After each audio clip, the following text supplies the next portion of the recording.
মার্চে পৃথিবীতে পৌঁছাবেন মহাকাশচারী সুনিতা উইলিয়ামস এবং তার সঙ্গীরা।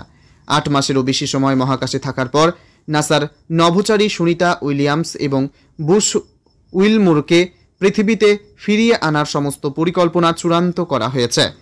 সবকিছু ঠিকঠাক থাকলে সুনিতা উইলিয়ামস এবং বুশ উইলমোর মার্চ মাসে মহাকাশ থেকে পৃথিবীতে ফিরবেন। 2 মহাকাশচারী 8 দিনের জন্য মহাকাশে গিয়েছিলেন, কিন্তু 8 মাস মহাকাশে কাটিয়েছেন। আন্তর্জাতিক মহাকাশ স্টেশনের বাইরে মহাকাশে 5 ঘন্টা কাটিয়ে সুনিতা এবং বুশ রেকর্ড গড়েছেন।